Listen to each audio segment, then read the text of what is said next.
Fala pessoal, beleza? Bom dia, boa tarde, boa noite. Começando mais um podcast, Voz da Comunidade, com o João da Cinco Irmãos, seu amigo aqui do coração. E hoje com uma convidada especial, a nossa amiga, a doutora Josi Kiminami. Que nome legal, Exatamente. bonito, diferente. E ela vai trazer muitas informações aqui para nós no ramo de direito, seu direito, o nosso direito. Vamos fazer um bate-papo aqui para desmistificar, principalmente questões de aposentadoria. Então vai ser um bate-papo legal aqui. Tudo bem, doutora? Tudo bem, Como é que João? você tá? Tudo bem? Beleza? Muito obrigada pelo convite. Fiquei muito feliz, de poder vir aqui participar. Primeira coisa que eu preciso falar é que eu admiro muito o seu trabalho. Vejo o seu trabalho com a comunidade, vejo o quanto você é engajado, nesses serviços sociais. E exemplo é a minha presença aqui, porque eu quero contribuir com as informações. A gente vê uma carência muito grande, das pessoas quanto ao direito previdenciário, de como vão aposentar, de como que vai ficar o futuro delas, e isso é um serviço social muito importante, porque acesso à informação muda vidas, Verdade. E isso que até a gente sempre comentei já com a doutora, muito dos nossos atendimentos, nós temos, além lá na Câmara Municipal, tem o escritório de bairro aqui, da regional aqui, do Cajuru. A gente observa que é desinformação mesmo, As pessoas às vezes não sabem aonde é o serviço público, Então a gente tem trabalhado muito nessa questão orientativa, de serviços básicos, Por exemplo, a questão de uma identificação, a questão até de um serviço ali de saneamento básico, enfim, diversos serviços da prefeitura e outros órgãos federais e municipais. Às vezes tem essa dificuldade, por mais que ainda hoje a gente tenha, digitalmente falando, o acesso, mas muitas pessoas ainda têm essa dificuldade, Então, agradeço a sua presença aqui, com certeza vai ser produtivo. Esse é o nosso objetivo, sempre levar essa informação útil para as pessoas, que possam agregar algo para elas no sentido de informação. Já vai aqui para as perguntas, O tema hoje, principalmente a aposentadoria, que é a sua... Tem bastante assunto. Bastante assunto, E também, a gente quer saber um pouco da doutora Josi também, Vai contar um pouco da sua história, quando que começou. Já vamos primeiro para conhecer a doutora. Quando que iniciou no direito? Por que esse sentimento também, a gente sempre gosta de fazer essa pergunta. O que direciona, às vezes, a pessoa a atuar em determinada área, Então, o que te levou a ser doutora em direito e estar trabalhando nessa área? João, é assim, eu venho de uma família humilde, tá? Minha mãe era empregada doméstica, meu pai servente de pedreiro. A minha família, não é, como muitos brasileiros, não era estruturada, o pai foi embora, a mãe criou os filhos sozinha. Então, eu tive acesso à faculdade e eu vi no direito uma forma de fazer justiça, Minha mãe, empregada doméstica, foi mandada embora sem os direitos dela. Então, eu sofri isso dentro da minha casa. E eu sabia o quanto era importante, o quanto a gente se sente desprotegido quando a gente não tem informação, quando a gente não sabe se posicionar, quando a gente não conhece os nossos direitos. Então, eu fiz a faculdade por conta disso, para que eu pudesse atuar na comunidade, com as pessoas simples, como a minha mãe, como meu pai, como a minha família. E isso foi de suma importância. Eu gosto de ter uma empatia, de me pôr no lugar do outro para que eu possa enxergar ali e conseguir ajudar a pessoa no que for necessário. E aí eu entrei no escritório Benedetti Advocacia, que é um escritório que tem... Deu um problema rapidinho aqui. Ah, tá. Vamos recomeçar? Tá. Tá. Ok. Vamos lá? Pode ir, João. Bom dia, boa tarde, boa noite. Estamos aqui novamente com o podcast Voz da Comunidade. E hoje temos a nossa convidada especial, a doutora Josi Kiminami. Está aqui, vai nos trazer aí vai contar sua história, vai falar muito sobre direito previdenciário, que é essa a nossa intenção, sempre levar informação útil para você, informações que agreguem no seu dia a dia. Bom dia, doutora. É que você tá bem? Bom dia, João. Quero agradecer o convite, dizer que é uma honra estar aqui, que eu admiro muito o seu trabalho. Estou aqui porque tem tudo a ver, né, o teu trabalho com a comunidade, né? A gente veio trazer informações sobre direito comunidade, direito previdenciário, que está ligado às necessidades da comunidade. Tem tanta gente que desconhece os seus direitos e então é um prazer poder contribuir aí com esse trabalho tão legal que você faz. Bom, né? Isso a gente sempre gosta de salientar que essa ideia do podcast Voz da Comunidade é exatamente isso.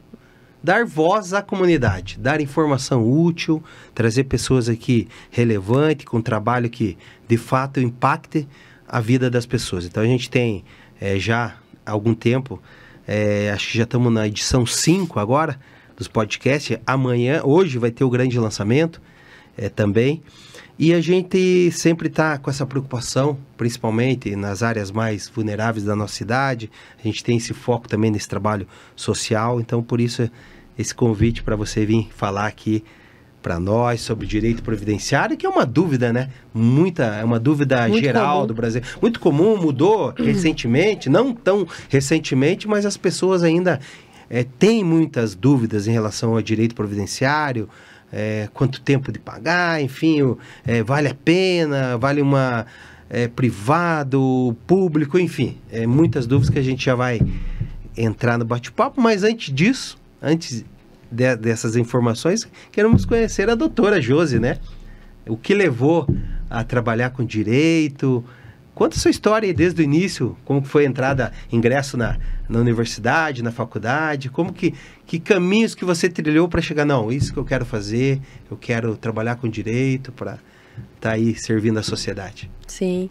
Bom, sou filha de empregada doméstica, meu pai era servente, então desde criança, eu sabia o quanto a informação ali fazia diferença na nossa vida, né? Então, eu vim de uma família humilde, sabia ali, em momentos de dificuldade com a minha mãe, o quanto uma informação fazia diferença. E quando eu ingressei na faculdade, a minha missão e a minha visão era servir a comunidade, levar o direito para as pessoas de forma acessível, sem muito juridiquês, falar para as pessoas... Linguagem do povo. Exato. Às vezes que é necessário. Exato, porque é essa a nossa função. É claro que existe a importância das tradições, do direito e tudo mais, mas para aquela pessoa que precisa acessar, a gente tem que falar a linguagem que a pessoa entende. Então, esse é um diferencial que eu entendo do meu trabalho, que é a empatia, né, com as pessoas e a comunicação acessível, né, levar essas informações para a comunidade, sair de dentro do escritório, do ar-condicionado e estar junto com as pessoas, né, informando o tempo todo. Então, eu faço isso como um exercício. Eu entro dentro de um Uber, eu já estou ali conversando com ele, já perguntando, porque essa é a minha missão, é levar informação para as pessoas, não ficar guardando nada para mim, esse é meu trabalho, né?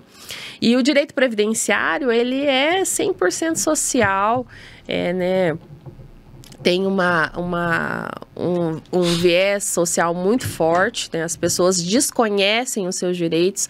Então, eu sou apaixonada por direito previdenciário, sou suspeita a falar, porque é muito gratificante ver quando a pessoa tem acesso à aposentadoria. Todo mundo sonha com isso, João. É verdade. Até eu já sei a data que eu vou aposentar. Já tá contando ali. Já sei, tá certo, porque a gente quer ter qualidade de vida, Sim. a gente quer no futuro ter um pouco mais... Aproveitar também, nada mais justo, né? De trabalhar tanto, né? Depois de tanto tempo de trabalho, tanto esforço, né? Eu tenho clientes que a gente vai conversar sobre aposentadoria, a pessoa fala para mim que trabalha desde os 8 anos de idade. É uma realidade do nosso povo brasileiro, né?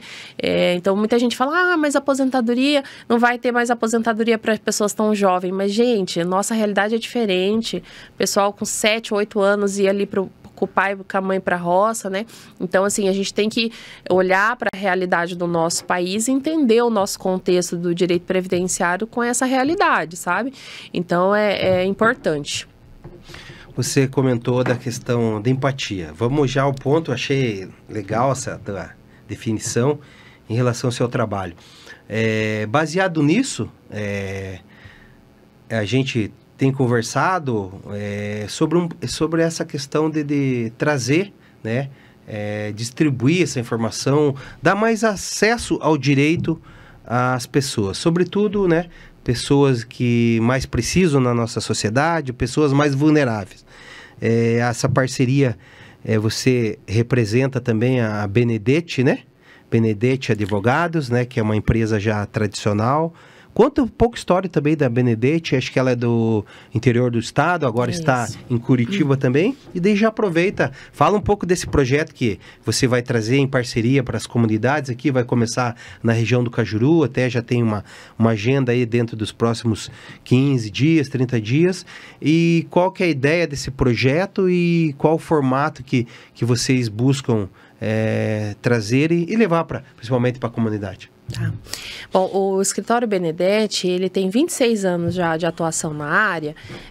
A fundadora do escritório foi a dona Emma Benedetti, ela era funcionária do INSS, funcionária de carreira, uma mulher visionária que viu ali a necessidade, né, da população, fundou o escritório, formou os filhos, isso há 26 anos atrás, né, e com a reforma, com várias mudanças na lei, o escritório ele cresceu de forma sustentável. Hoje a gente tem 9 unidades.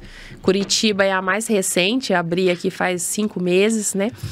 E o perfil do escritório é exatamente esse.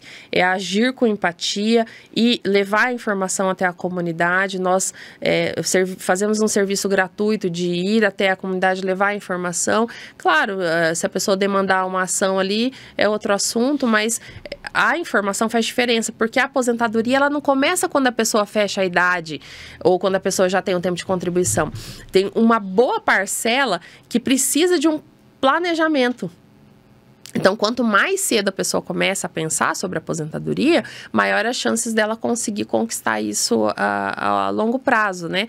Então, o escritório ele tem esse perfil de fazer palestras, né? De estar no meio da comunidade, levando informação. Então, é um prazer fazer isso, porque eu já vi, né, no meu dia a dia, o quanto a gente muda vidas. De eu chegar num lugar e a pessoa vir conversar comigo e eu falo, mas por que você não está aposentado ainda? Ah, eu não tô porque eu não sabia, doutora, que eu trabalhei na roça, eu não tinha prova, eu não tenho como provar. Eu falo, não, vem cá, vamos conversar, eu vejo aqui o que eu posso te ajudar. E a maioria das pessoas já poderiam estar aposentadas e não sabem. Ou, às vezes, está no momento ali de desemprego, e falta um planejamento para a pessoa se programar. Não, é importante eu pagar INSS, daqui 2, 3 anos eu consigo se eu estiver contribuindo. Então, a falta de consciência e informação muda a trajetória da vida da pessoa, entendeu? Quantas pessoas que a gente encontra, às vezes Uber, às vezes diarista, normal, a pessoa fala, não pago INSS. Mas não paga por quê? E se você ficar doente? E se Deus me livre você faltar, falecer? E teus dependentes, seus filhos? Então, essa conscientização muda vidas, né? Muda a nossa história, né? Verdade. Em relação a esse projeto que a doutora Josi e a Benedetti Advogados vai implementar aqui na região, inclusive a gente vai estar divulgando para vocês aí nas redes sociais, tanto no YouTube, tanto no Instagram e no Facebook, em breve. Vai ficar aí no ar já, dentro de uns 15 dias a gente já vai estar anunciando. A ideia é fazer reuniões, né, com a população, por exemplo, numa igreja, num clube, numa associação de moradores, um local que ainda possa estar tendo uma reunião ali, falando sobre o direito, principalmente do direito previdenciário, e levando essas informações para atender essas pessoas, de repente, que estão nessa situação, né, e ali de possibilidade de repente já ter o direito adquirido e ainda não estar acessando isso, né? Exato. É mais ou menos isso, né? Isso. A ideia é democratizar a palestra, né? Eu não preciso estar no auditório, eu não preciso estar num centro de auditório para fazer um congresso, para eu palestrar para as pessoas. A gente vai até as pessoas e vamos falar sobre direito previdenciário, vamos discutir o assunto, vamos informar as pessoas. Então, esse acesso à informação tem que ser disseminado. As pessoas não têm que... Aonde que eu consigo essa informação, né? E às vezes vai no INSS, o INSS hoje ele está se informatizando, colocando tudo de forma digital, tecnologia, e a gente tem que olhar para a nossa realidade, gente. Tem gente que malemar tem o primeiro grau. Verdade. Então, assim, a pessoa, eu consigo acessar o site do INSS para fazer tudo que eu preciso fazer? Se a pessoa, às vezes, não sabe assinar o próprio nome, não sabe assinar um documento, né? Então, assim, a gente tem que ainda enxergar, claro, a tecnologia é importante, isso facilita, mas a gente também tem que enxergar aquele que não tem acesso à informação, né? E é essa a nossa missão. A nossa missão é levar a informação para as pessoas. Verdade. Você comentou ali sobre pessoal que trabalha na roça, no rural, né? Queria falar um pouco sobre essa questão, né? Do direito previdenciário para trabalhadores rurais. É comum, nós tivemos aí, década de 70, vamos dizer, final da década de 70, 80 e 90, um grande êxodo, né? Primeiramente, final da década de 70, a questão da geada negra, né? Que acabou com muitas plantações de café, enfim, centro do estado, norte pioneiro. A minha família foi oriunda do êxodo rural também, né? Sim. A gente veio do interior pela dificuldade que teve lá e veio para as grandes cidades e principalmente nas regiões mais periféricas, né? O caso do Cajuru, Boqueirão, Sítio Cercado. Isso é um histórico, né, da nossa cidade e também acho que é um histórico do Brasil, né? Exato. E eu conheço muitas pessoas, além da minha família, primos, amigos, pessoas que trabalhei junto, que estão exatamente nesse sentido, da questão do direito previdenciário rural. Você falou ali, normalmente, desde que, até para a gente já informar aqui as pessoas, começa a contar, parece que acho que dos 12, 12 anos, algo assim, porque normalmente que era natural no trabalho rural. As pessoas, né, tinham ali uma agricultura de subsistência, né? Exato. Natural ali, tinham lá seu sítio, sua chacrinha, um pedaço de terra e produziam ali para subsistência. Criava ali uma galinha, um porco, né? Criava ali plantação, tinha uma plantação de milho, enfim, né? Sim. E às vezes também, muitas das vezes, vendia para uma cooperativa ou vendia para terceiros, enfim. Como isso é na prática, por exemplo, lá, dá um exemplo aqui, a Dona Maria lá, trabalhou lá com sua família, né? Desde quando exatamente começa a contar? Se é 12 anos mesmo? Não sei se estou certo ou errado, mas a doutora já vai passar. Desde quando começa a contar, por exemplo, lá, se ela tem 12 anos, ela veio com, sei lá, 25, dá um exemplo aqui, né?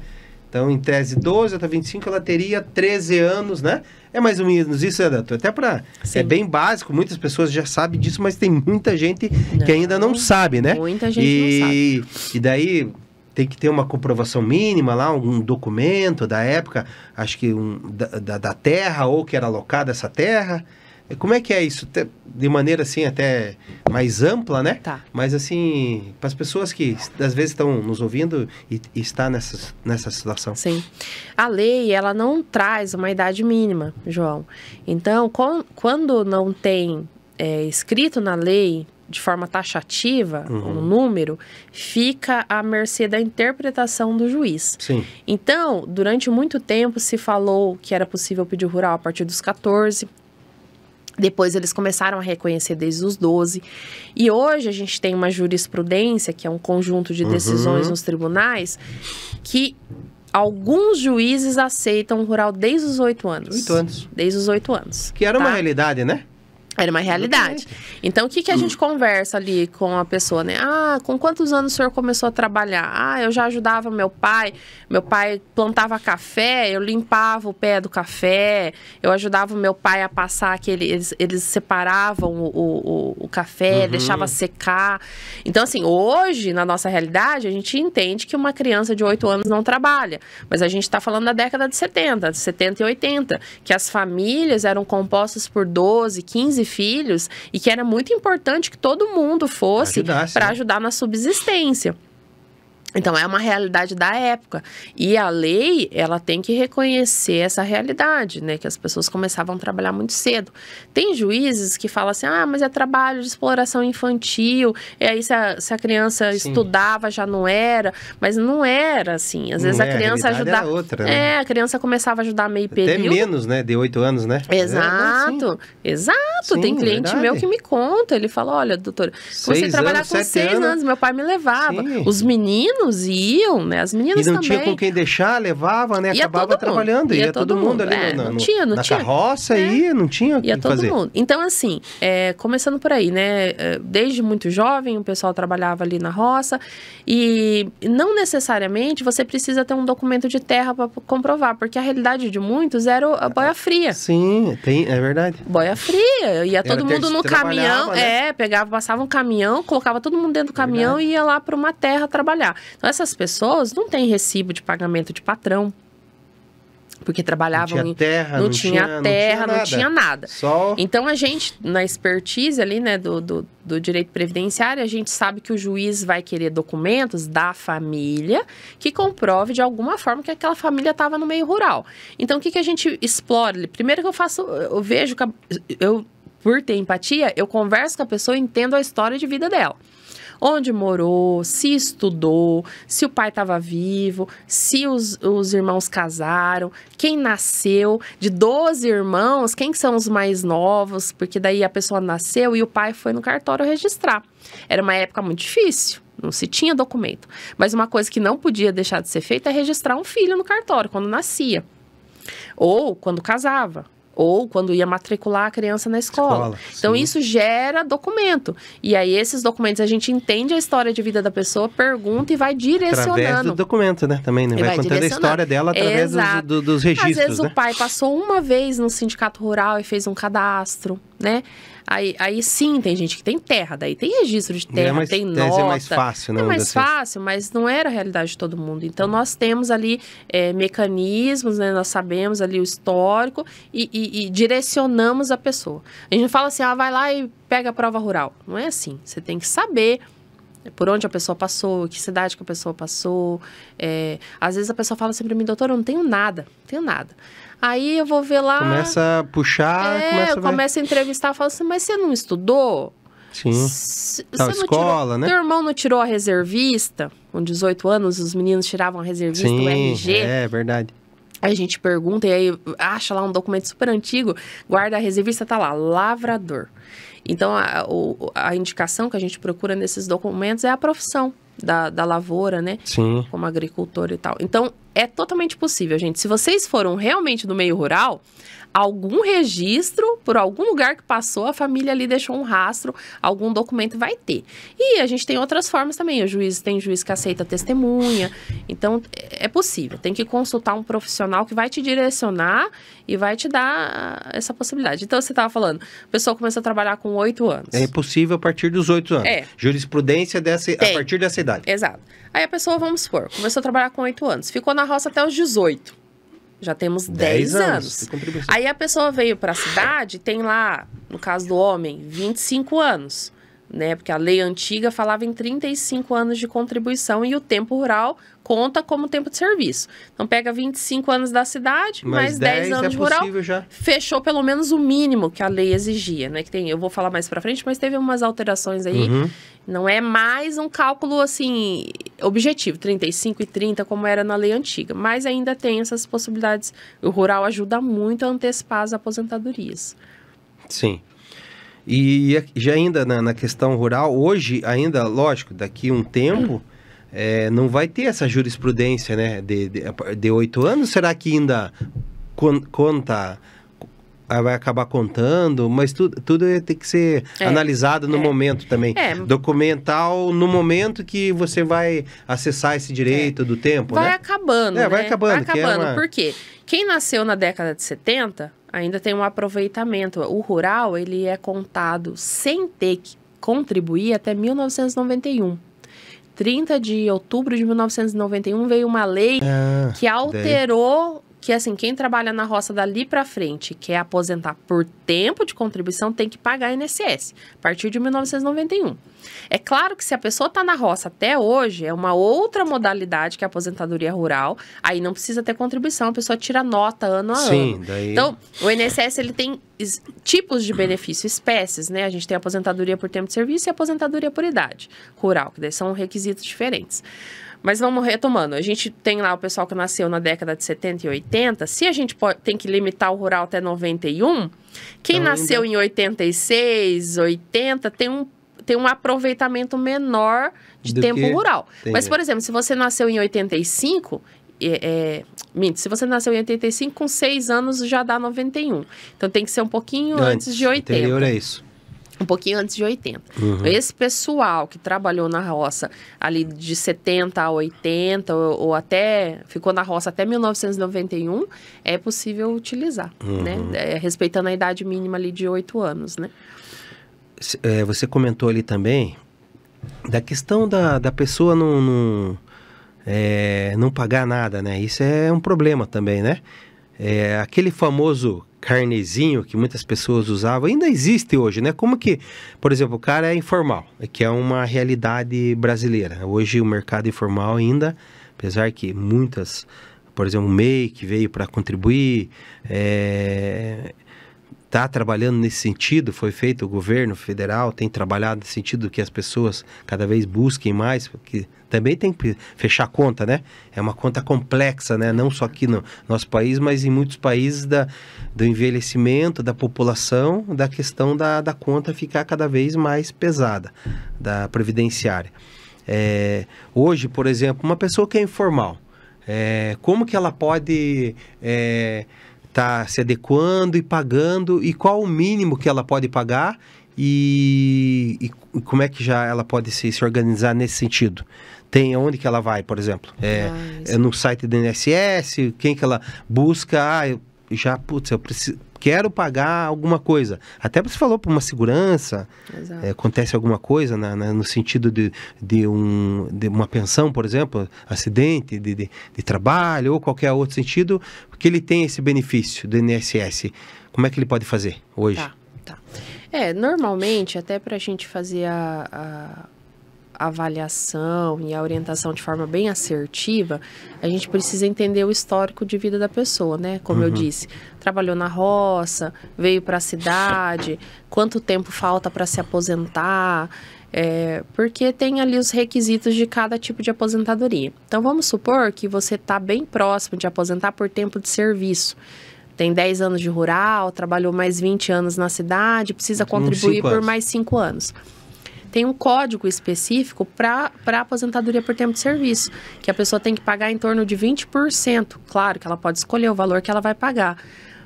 Para ela saber se ela está pagando num valor que vai trazer uma vantagem financeira para ela tem que fazer um planejamento previdenciário e calcular. Porque a gente tem uma cultura antiga, porque teve uma lei de 1999 que falava que a aposentadoria era calculada sobre os 3 últimos anos. Já ouviu isso? Já ouvi falar. Então, muita gente que é autônomo deixava para pagar um salário mais alto nos últimos 3 anos. E isso mudou, gente. Muito tempo. E tem gente que tem essa percepção ainda e não tem mais. O INSS trabalha com uma média salarial desde 1994. Foi quando o Brasil mudou de cruzeiro para real, né? No governo do Fernando, no Plano Real. Então, quando mudou a moeda, eles começaram a usar só a moeda do real. Então, eles fazem esse cálculo de 94 até a data atual. Que já fazem 31 anos já, né? Exato. Então, quem começou a trabalhar lá já está a ponto de se aposentar, né? Então, se você tem uma média de salário baixo, não é pagando os 3 últimos anos que isso vai dar uma diferença significativa. É a média do período mesmo, Exato. Né? Não tem ali agora, jogaram para 10 anos, algo assim, não? Não. É a média. Do tempo mesmo, a média total do tempo. do tempo de contribuição. Então, não é só assim, eu vou pagar sobre tanto, porque às vezes a pessoa joga dinheiro fora, entendeu? Então, o autônomo, o empresário, né, o contribuinte individual, ele tem que fazer esse cálculo para ver se compensa e qual o valor que ele vai pagar. Se ele vai aposentar por tempo de serviço ou se ele vai aposentar por idade. Se ele for aposentar por tempo de serviço, vai gastar 20% do valor que ele entender que é. Se ele falar, não, eu só vou aposentar por idade, ele tem 2 alíquotas que ele pode pagar, que é 11% no carnezinho, tem um código específico, ou ele pode abrir um MEI. Um MEI. O MEI.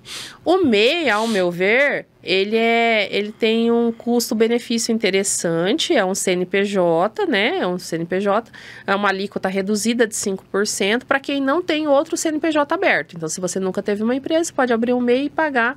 Quem pode ser MEI? Todo mundo que trabalha Formalmente, hoje pode ser MEI. Formalmente, o Uber... Pode ter um contrato até um colaborador e até uma faixa de... Se ele quiser. De venda, vamos dizer assim, de estimativa de venda de X, né? Ele pode ter ou não funcionário, ter ou ter um. E aí ele pode ou não emitir nota, né? Se ele quiser, ele pode... Não é obrigatório ele emitir nota. Não é obrigatório. Se ele quiser, ele emite, senão não. Mas, por exemplo, o Uber, a diarista, o sapateiro, todo mundo, a cabeleireira, todo mundo que tem aí um negócio... pequeno negócio pode ser MEI, né? Pode ser MEI. Tem um colaborador? O MEI é 5% do salário mínimo, só que a pessoa também é condicionada a receber um benefício no salário mínimo. Que é um salário mínimo também. Porque a Previdência Social, ela precisa se sustentar. Então, ela vai te pagar... Como é que é essa conta, né? Ela vai te pagar conforme você o teu está pagando histórico. agora quem está lá e depois eles vão pagar para você. Exato.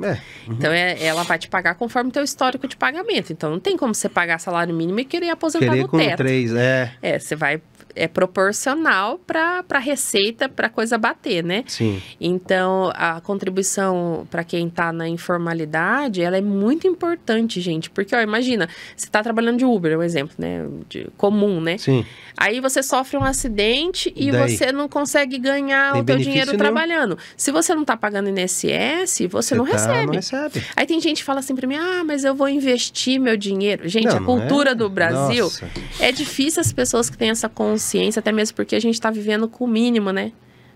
Para sobreviver, né? Então, também. Ao meu ver, tem gente que me perguntou, o INSS vai quebrar? Ao meu ver, o INSS tem um papel fundamental na nossa sociedade, que é o que traz um consolo, uma ajuda para todo mundo aí que precisa, né? No momento de angústia, de doença, de morte. Acidente, né? Muito importante todos pagarem. Mas eu não vou precisar. Tem gente que fala assim pra mim, eu não vou precisar do benefício do INSS, não. A gente nunca sabe o dia de amanhã. Eu já atendi empresários que quebraram e hoje estão atrás de aposentadoria. É normal, é uma contribuição para todos. Para todos. É tripartite, né? Todos os agentes, né? Pagando, todos, né? Toda a sociedade, todos. Né? Exato. E se vê, por exemplo, 5% de 1.512 são 70 e poucos reais. 77 reais, mais ou menos. É um valor baixo para você ter uma seguridade e garantir no futuro uma renda também, né? Exato. Pelo menos um salário mínimo ajuda muito, né? E hoje, no caso, em tese, seria a menor taxa do... A menor taxa que nós temos hoje daí, é o MEI. No outro aspecto, seria 11% também. Tem o MEI. O MEI, uma alíquota parecida com o MEI é a da dona de casa baixa renda, que é 5% também. Mas é para família baixa renda, até 2 salários mínimos. Tem que fazer um cadastro no CRAS, né?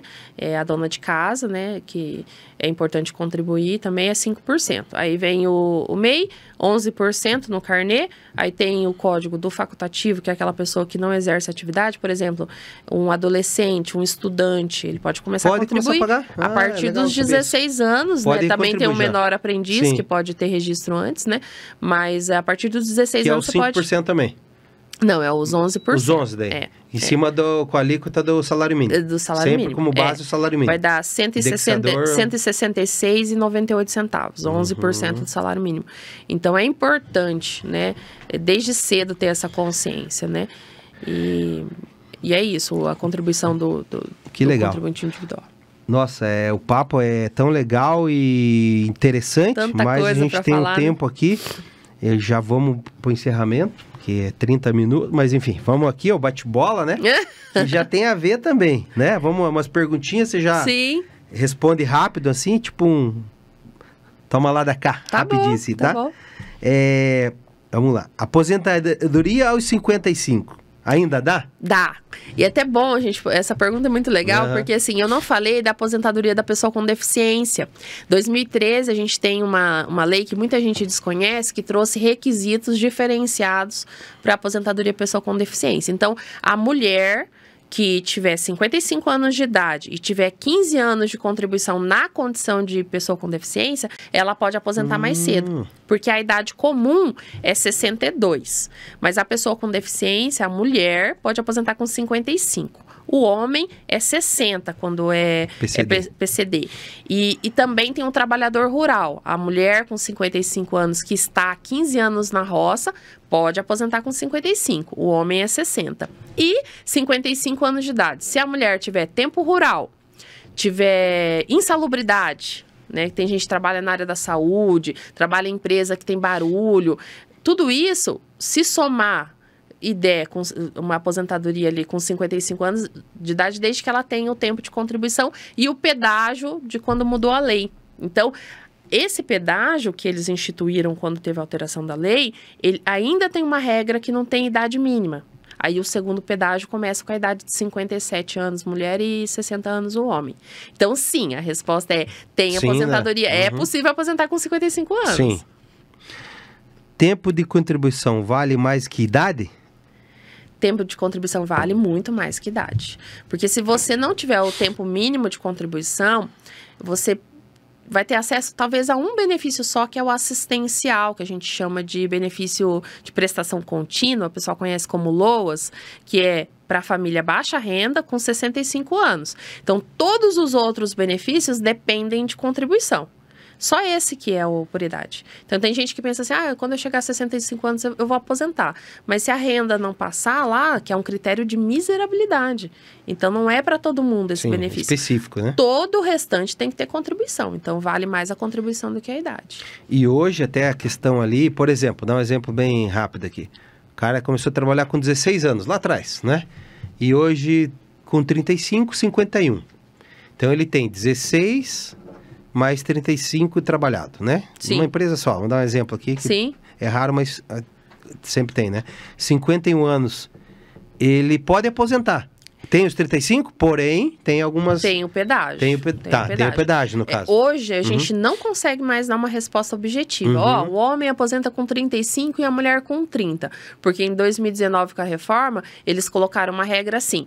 Até a data da mudança da lei, o homem tinha que ter 33 anos de contribuição e a mulher 28 para calcular um pedágio de 50% do tempo faltante.